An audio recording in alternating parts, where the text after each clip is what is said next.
Thanks.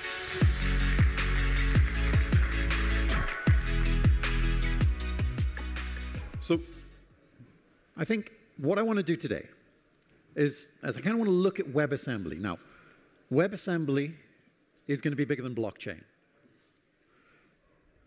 If nothing else, you're going to probably hear more about WebAssembly than you are blockchain, unless it's about blockchain running WebAssembly or WebAssembly running blockchain. But the key thing is, I have a firm belief that WebAssembly has the potential to completely change the way that we work. Completely. How many of you here are sort of front-end developers, front-end web developers? Okay, quite a few. And how many people are back-end web developers or back-end server developers? WebAssembly is going to work for both of you. Now, I'm going to be kind of looking at more the sort of the back-end side of things, but the key thing that I want to get across is that you can take some code, you can compile it to WebAssembly, and you can run it almost anywhere. Almost anywhere. So WebAssembly for me is basically a dream that I've been chasing for about 25 years. And this kind of goes back to the time when I first started programming. And I was working in a language, and I'd be working in like VB or something like this, I think back then, or PHP. And I'd find this really cool library, and I'd want to be able to use it with my PHP or my VB. And it just wouldn't work. Because the library was potentially a C library or something like that. I just couldn't do the integration.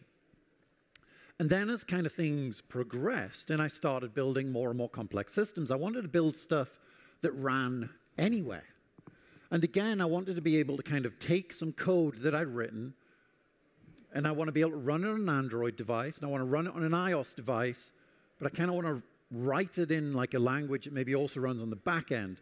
And again, like somewhat possible, but not kind of particularly easy. And ultimately, I think where this kind of comes down to is that I firmly believe that language should be a choice. So language should be something that you use because you interact well with it. You know, for example, I used to really like writing Ruby. I found Ruby very expressive. I found it very easy on the eye, very easy to read, very easy to write. The community around Ruby was huge with kind of the whole Ruby gems. I enjoyed the testing methodology with RSpec and all of those things. But as I kind of moved more into kind of doing more back-end type stuff, like Rails wasn't my thing. Like I was never really into the whole kind of Rails thing. I wanted to build microservices. And ultimately, I found that kind of when it came to distributing those things, something like Ruby, because I had to kind of bundle the whole JVM and I had to bundle a whole bunch of other things, you know, I couldn't necessarily do it. And then those are the kind of the speed, and like there was a bunch of different things. So ultimately what happened was I was kind of pivoting more to building my back-end stuff in Go because of the capabilities of like run it anywhere, compile it multiple times for different architectures, no dependencies. And that was not a choice. Like, I was not making a choice on the language that I wanted to use to work in. I was being forced to use a language because of the environment. Now, what if you could run Ruby anywhere? And I think the key thing is, well, you now can. So there's kind of a project, which is a port of C Ruby, which enables you to kind of run Ruby scripts, Ruby sort of applications in WebAssembly. And that works because they've ported the C Ruby, they've compiled it down to WebAssembly, and I'll talk about kind of like how that is and what that works in just a second. But this is almost kind of bringing that dream to me, right? So let's take a look. So what I have is this simple Ruby application. Literally the simplest Ruby application you could humanly find. Now, what we are going to do with this is we're going to compile it. So let's have a look. And I'm not kind of digging too much into this. I want to show you the art of the possible. So we can take that Ruby runtime, we can take the WebAssembly compiled version of it, And what we can do is we can build a virtual file system which contains all of the Ruby source and the Ruby executable, which is compiled to WASM. We can add our source, our little hello world example, and then we can run it. So what are we running it against? Well, we're running it against a runtime. So WASM is basically bytecode, so you need a runtime in order to execute it. So I'm using the WebAssembly Foundation's the Wasmtime. Other runtimes there are out there, but we're going to use kind of Wasmtime, which I suppose is more the reference. And we'll see that this hopefully will work. So let me just clear this.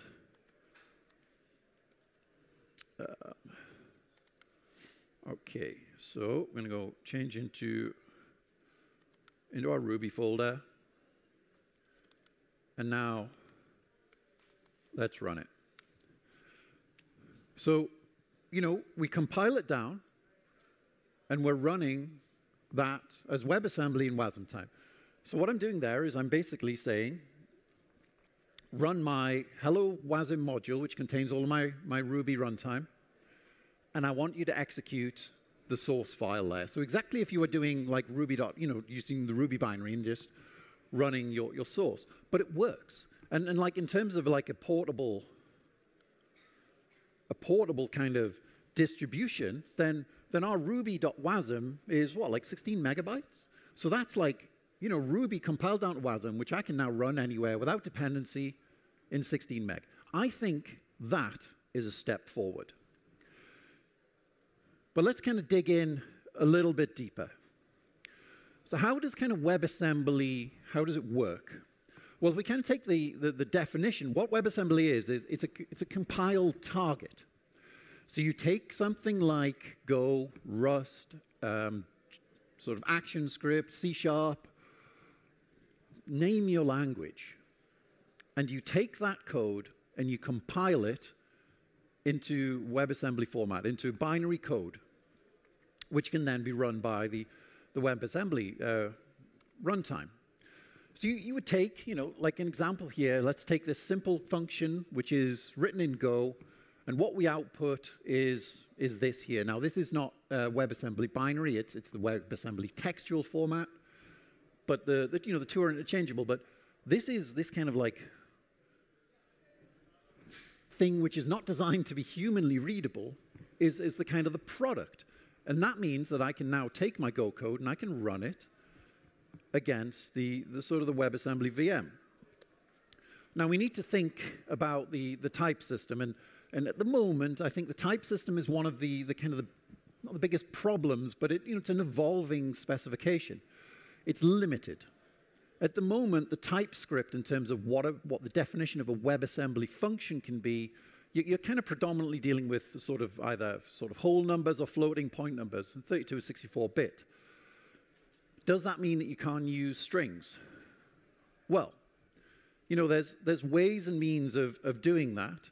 You can use strings, and we'll kind of look at an example on this, but you know, you've got to think about things like, well, if we can pass a number to a function, we can pass a pointer to a piece of memory.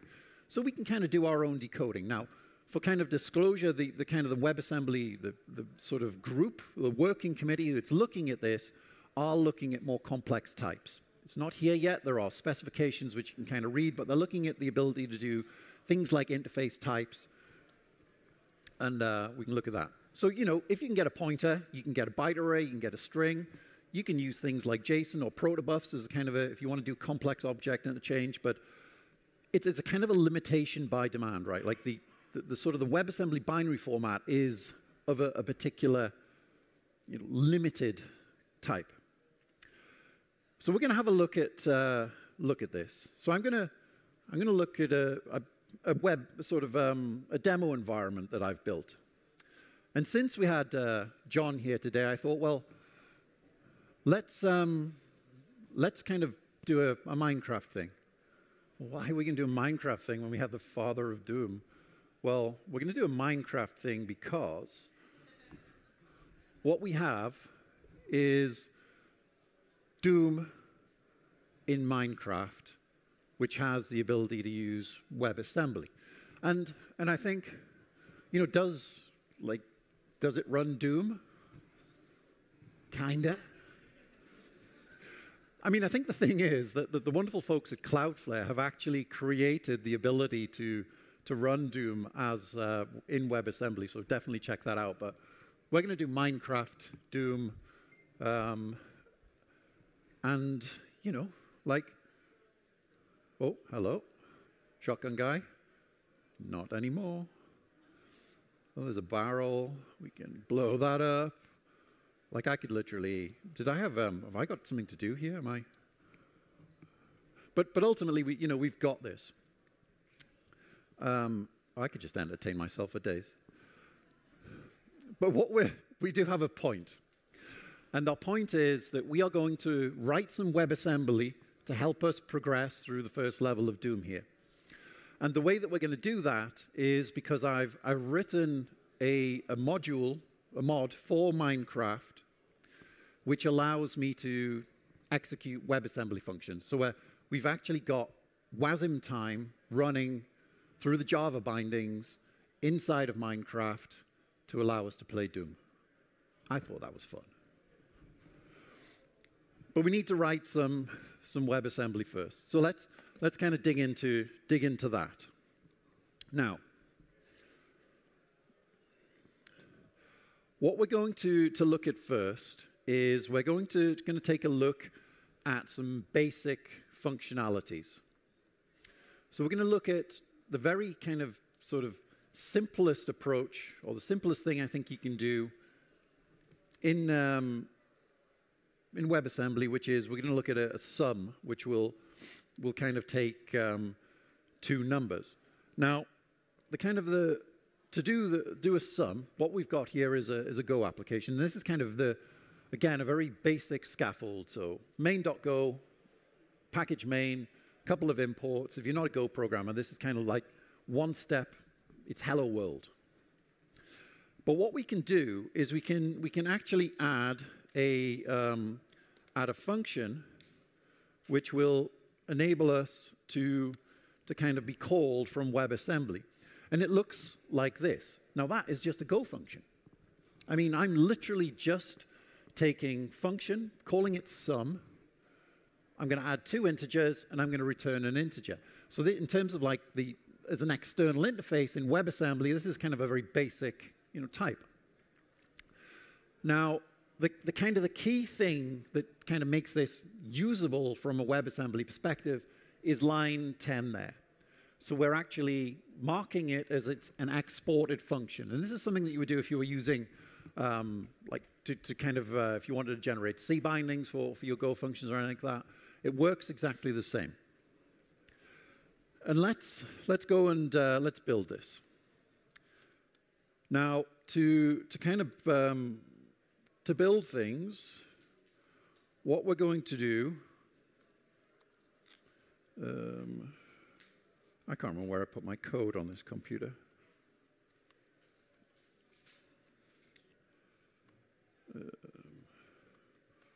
What we're going to do is we're going to use TinyGo. Now, why are we using TinyGo and not Go? Well, so at the kind of the moment, the thing with Go is Go doesn't support compilation of WASM down to WASI.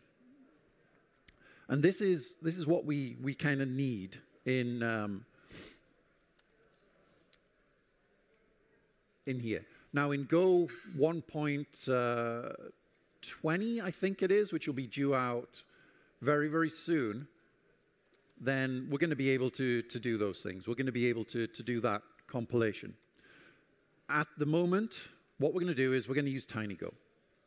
So let's have a look at that, that function. So to do the build, we're just going to use TinyGo to build, very simple.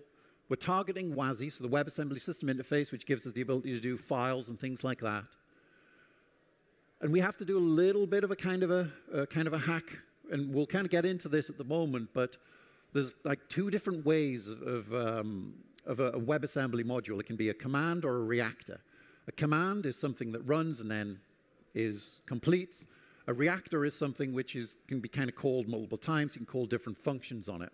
And we need a reactor, so we're kind of hacking around that. And then we can kind of just compile those, and then we're just going to run it with Wasmtime. So let's run it with Wasmtime. We can kind of see it running. And you can see there, if you kind of ignore the noise, we're getting the main.go, so we're writing from the format there. We are invoking the sum function, 3 with 2, and we're getting the value of 5. So again, you know, that is kind of a WebAssembly function. Now, can we run that inside of our Minecraft application? So what I've done is I've got this Minecraft block. So I've already got this configured to save you a little bit of typing, but we're basically going to execute that module that I've just built, sum.what. So I'm using the text version. I'm going to execute the function sum. I'm going to specify some input parameters, and then I'm going to get an expected result. So my expected result is going to be 8. If I hit run, then that goes green and the door opens. So we're working. So we've just run some WebAssembly in Minecraft Doom, which is kind of cool. Oh, shotgun guy. Hey, can you just stay there a little bit? Wow, this is, I'm so glad nobody's watching. But my aim is terrible. Okay, next challenge. Let's keep moving on. Now, we're going to kind of progress through the level. We're not going to kind of hang around. That shouldn't be there, but like Cocoa Demons are so cool. And we're going to get on to our next challenge. So our next challenge is that we want to look at strings. So this is a secret door in Doom, but we want to kind of open that up. So how do we kind of handle a string? Now, we've kind of already said that, you know, the type system is incredibly simple. We don't really have the capability to kind of deal with anything too complex. But actually, with a string, we can. So with a string, let's have a look at how we can deal with this. Now, the first thing is that when we're kind of dealing with this, because it's not built into the sort of the core type system from WebAssembly, we have to do a little bit of work. So what we're going to do is we're going to look at the kind of C-string approach. So if we can have a pointer, and if we can read from the WebAssembly module's memory, then what we can actually do is we can use fine line to be able to deal with complex types. Now, in C, a kind of a string is really just an array of characters. And the way that those are kind of formatted is that whenever you're dealing with a kind of that array, what you get is a pointer, which is the first location, the first place, memory location of the array. And then what you do is you iterate over each of those and get each of the characters in turn. So for example, if we have this character array, and the 0 index is at a memory address 20, then we can basically just go through each of those memory addresses and keep reading until we find the null pointer, and that way we know we've read the string. So we can do exactly the same thing with WebAssembly in our Go application. And we can do this because the kind of the memory model. So that in WebAssembly, everything is sandboxed. You don't have access to files by default. You don't have access to sockets. Memory is protected. Everything is kind of limited to the individual module. But from the kind of the runtime, you can interact with the memory. So I can read and write a WebAssembly module's memory and if I can read and write, then I can manipulate it to pass strings backwards and forwards. Let's kind of see this in action. So what we're going to do is we're going to kind of define this concept of a string. So I'm writing some Go, which kind of extends the basic sort of pointer structure, which is actually an unsigned integer pointer in Go. And what I'm going to do is I'm going to just create a copy. And this is going to enable me to write a Go string into a kind of a memory using some of the C functions in Go.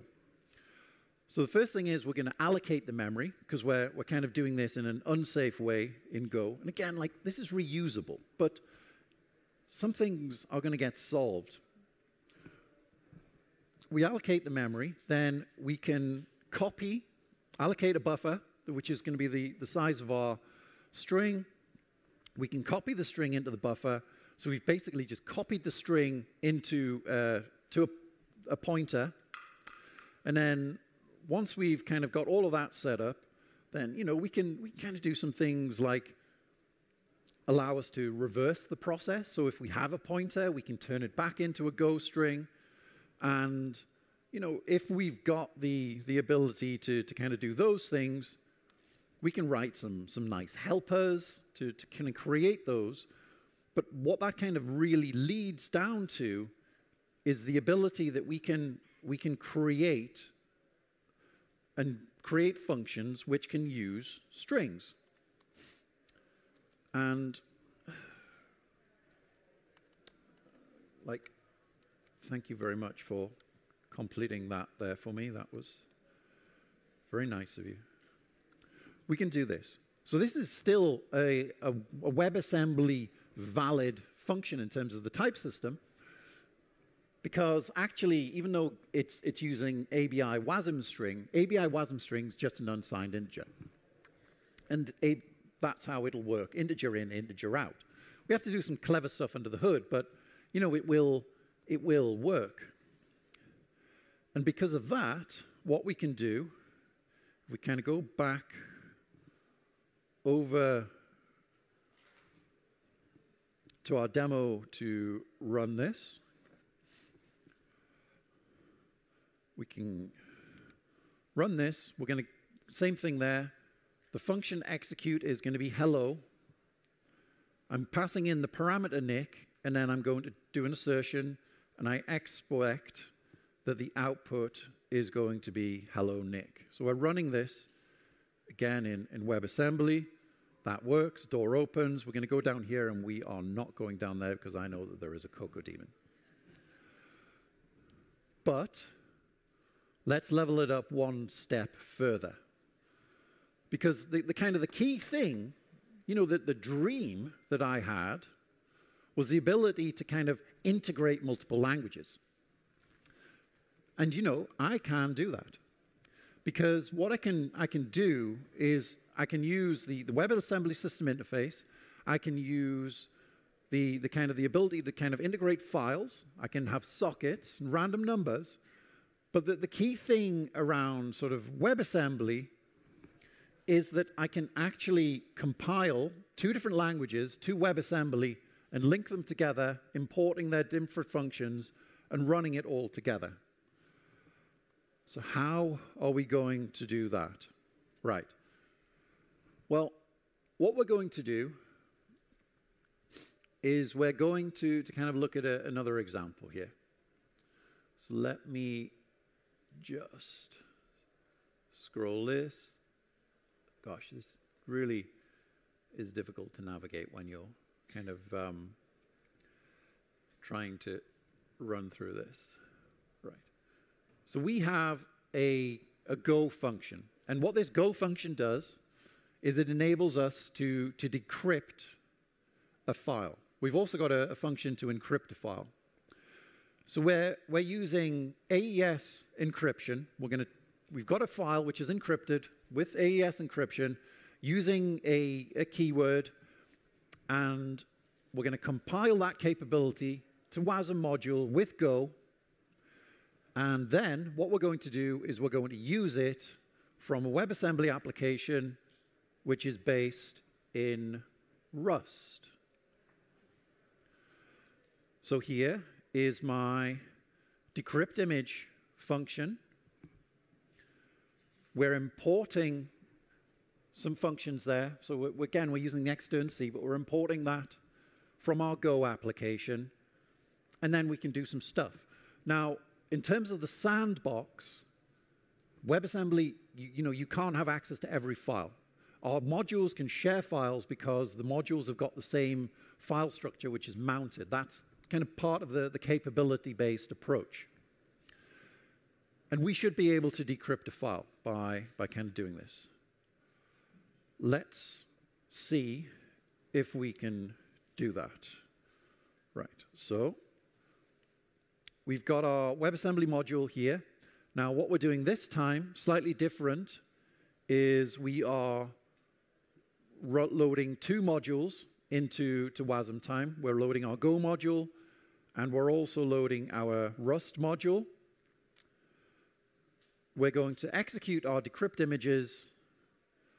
We're going to pass some parameters, such as the encrypted file, where we want to store the decrypted file, and the key, which of course is doomguy. And we're going to run, well, let's just have a quick look at this. Here is our encrypted file. Doesn't work. So let's go back to our WebAssembly inside of Minecraft. Hit run. Oh. Have I got the curse of the demo gods? I think I might. Maybe I didn't hit the button. Decrypt image. Oh, no, hang on. My bad. I didn't change the expected result to be 0 because I'm out of time and I'm trying to rush. But that seems to have worked. The door has opened. If we go over here, we now have decrypted JPEG. You might recognize this guy. But ultimately, we have just compiled an encryption function in Go, executed it from Rust, inside of WebAssembly, inside of Minecraft, using Java as a runtime, and like that just hurts my mind. But we're done for now. Now, summary, WebAssembly, run anything, everywhere, everything. It enables you to mix your libraries. Are we kind of ready for the mainstream? Nearly. We're getting there. It's not very far away. WebAssembly's fast, it's secure. The capability-based networking gives you a good zero-trust first approach. WebAssembly will become the de facto standard for running microservices. I believe it will. I believe that it is going to be the new container runtime. WebAssembly can run Doom. We know this. Now, if you want to kind of grab the examples, so you can grab my Minecraft mod there. You can kind of run it inside of your own Fabric Minecraft environment. And also, I've got a bunch of examples, the ones that I ran through today in Go, in Rust. There's some assembly script there, the Ruby example. And there's also an example on how you can use sockets in Minecraft. I have it on my brain. WebAssembly. I want to say thank you so much. I'm a little bit over time, but I hope this has given you some food for thought. Thank you.